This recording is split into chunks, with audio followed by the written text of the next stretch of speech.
Chief Justice Roberts, Vice President Harris, Speaker Pelosi, Leader Schumer, Leader McConnell, Vice President Pence, and my distinguished guests, my fellow Americans. This is America's day. This is democracy's day, a day of history and hope, of renewal and resolve. Through a crucible for the ages, America has been tested anew, and America has risen to the challenge. Today, we celebrate the triumph not of a candidate, but of a cause, the cause of democracy. The people, the will of the people has been heard, and the will of the people has been heeded. We've learned again that democracy is precious. Democracy is fragile. And at this hour, my friends, democracy has prevailed. So now, on this hallowed ground where just a few days ago, violence sought to shake the Capitol's very foundation, we come together as one nation, under God, indivisible, to carry out the peaceful transfer of power as we have for more than 2 centuries. As we look ahead in our uniquely American way, restless, bold, optimistic, and set our sights on the nation we know we can be and we must be. I thank my predecessors of both parties for their presence here today. I thank them from the bottom of my heart. And I know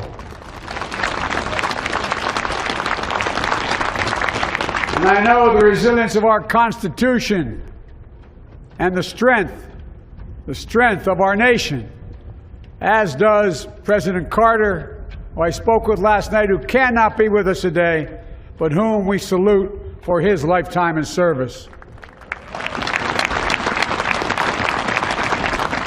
I've just taken the sacred oath each of those patriots have taken, the oath first sworn by George Washington.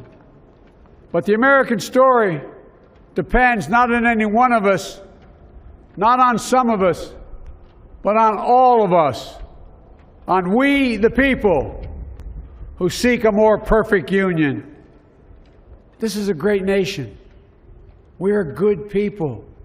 And over the centuries, through storm and strife, in peace and in war, we've come so far. But we still have far to go. We'll press forward with speed and urgency, for we have much to do in this winter of peril and significant possibilities. Much to repair, much to restore, much to heal, much to build, and much to gain. Few people in our nation's history have been more challenged or found a time more challenging or difficult than the time we're in now. Once-in-a-century virus that silently stalks the country. It's taken as many lives in 1 year as America lost in all of World War II. Millions of jobs have been lost. Hundreds of thousands of businesses closed. A cry for racial justice, some 400 years in the making, moves us. The dream of justice for all will be deferred no longer. A cry for survival comes from the planet itself. A cry that can't be any more desperate or any more clear. And now, a rise of political extremism, white supremacy, domestic terrorism, that we must confront and we will defeat. To overcome these challenges, to restore the soul and secure the future of America, requires so much more than words. It requires the most elusive of all things in a democracy: unity. Unity. In another January, on New Year's Day in 1863, Abraham Lincoln signed the Emancipation Proclamation. When he put pen to paper, the president said, and I quote, If my name ever goes down into history, it'll be for this act, and my whole soul is in it. My whole soul is in it. Today, on this January day, my whole soul is in this, bringing America together, uniting our people, uniting our nation. And I ask every American to join me in this cause.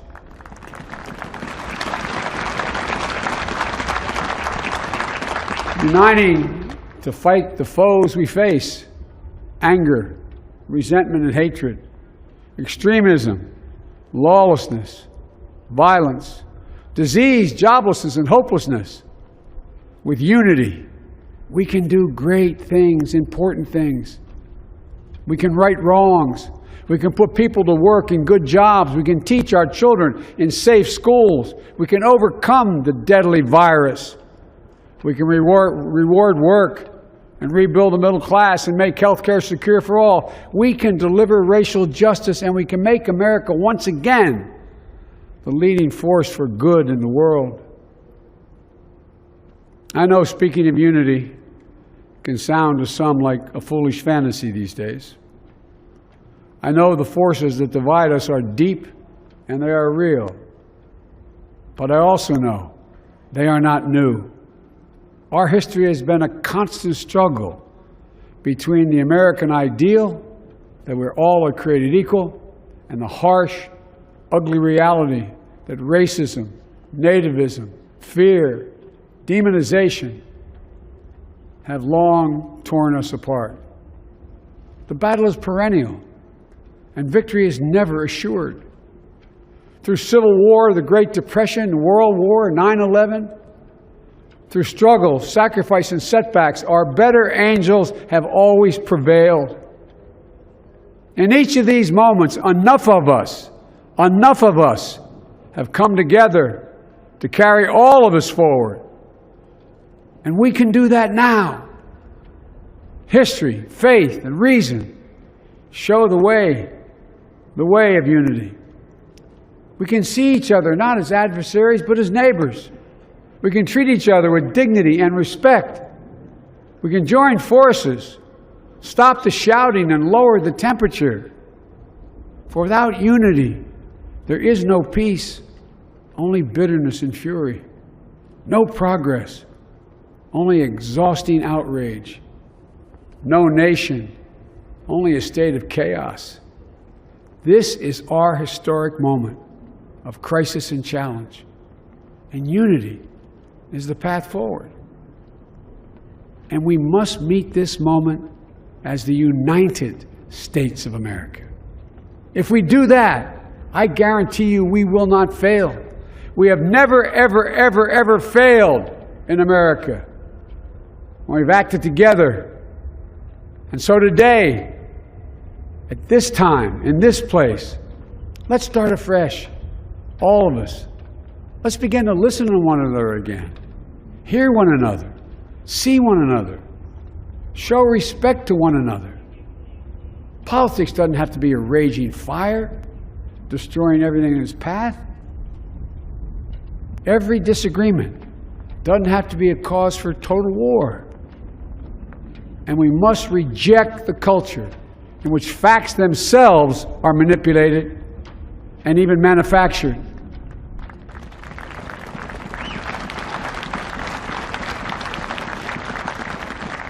My fellow Americans, we have to be different than this.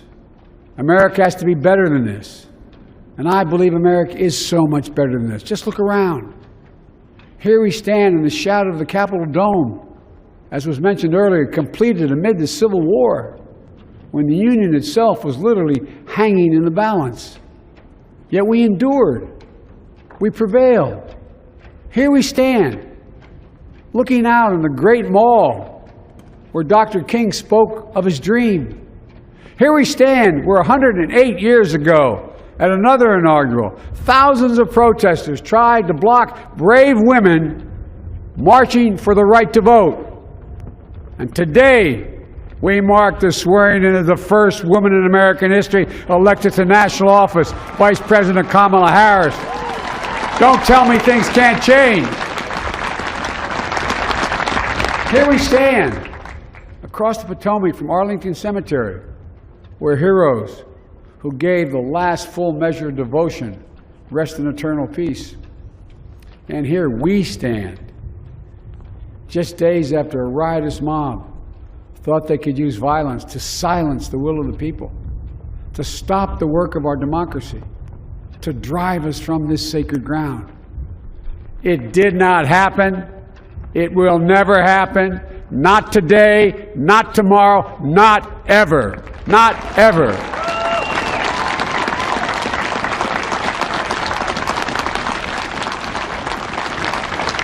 To all those who supported our campaign, I'm humbled by the faith you've placed in us. To all those who did not support us, let me say this. Hear me out as we move forward. Take a measure of me and my heart. If you still disagree, so be it. That's democracy. That's America. The right to dissent peaceably within the guardrails of our republic is perhaps this nation's greatest strength.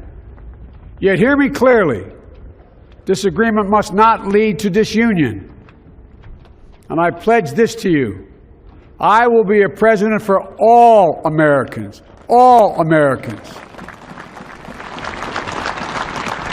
And I promise you, I will fight as hard for those who did not support me as for those who did.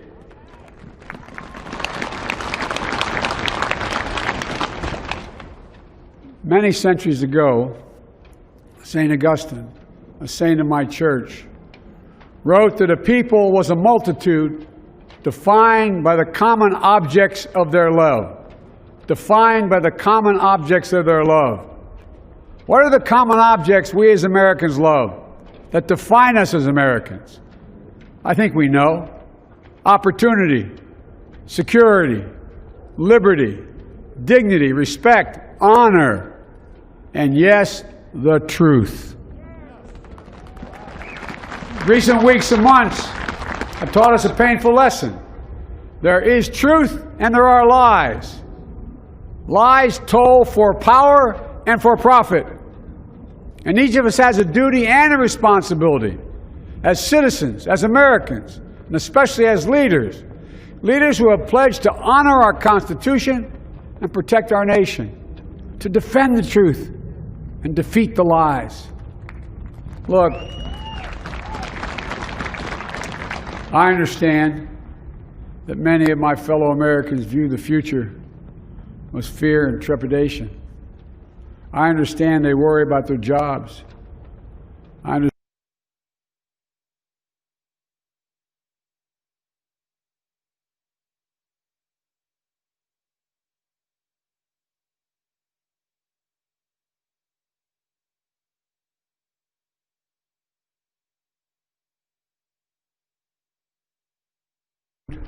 to retreat into competing factions, distrusting those who don't look like you, or worship the way you do, or don't get their news from the same sources you do.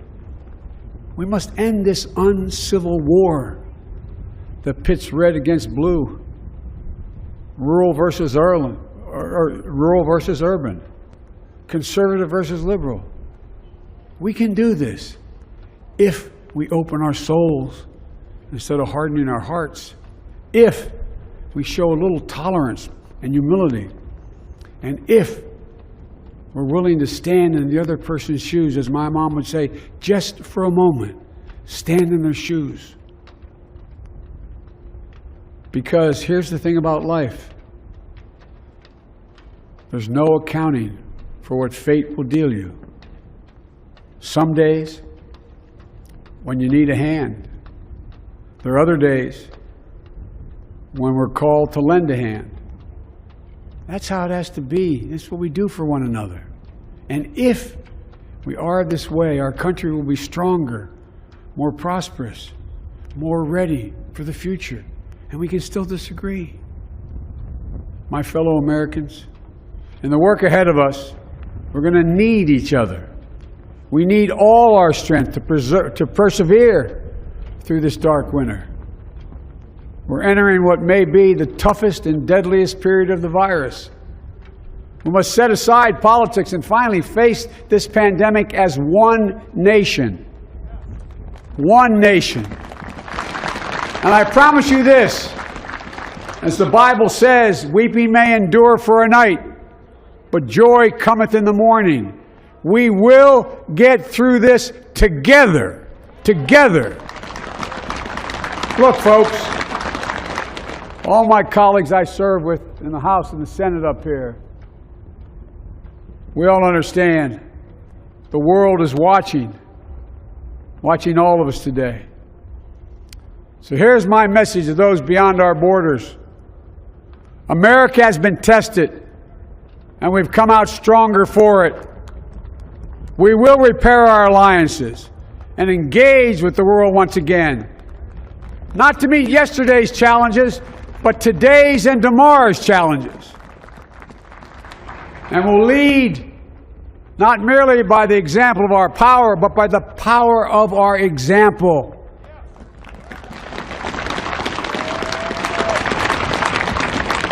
We'll be a strong and trusted partner for peace, progress, and security. Look, you all know we've been through so much in this nation. And my first act as president, I'd like to ask you to join me in a moment of silent prayer. Remember all of those who we lost in this past year to the pandemic. Those 400,000 fellow Americans, moms, dads, husbands, wives, sons, daughters, friends, neighbors, and co-workers. We'll honor them by becoming the people and the nation we know we can and should be.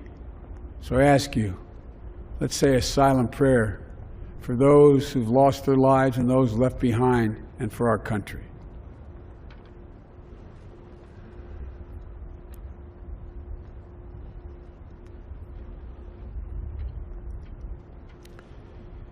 Amen.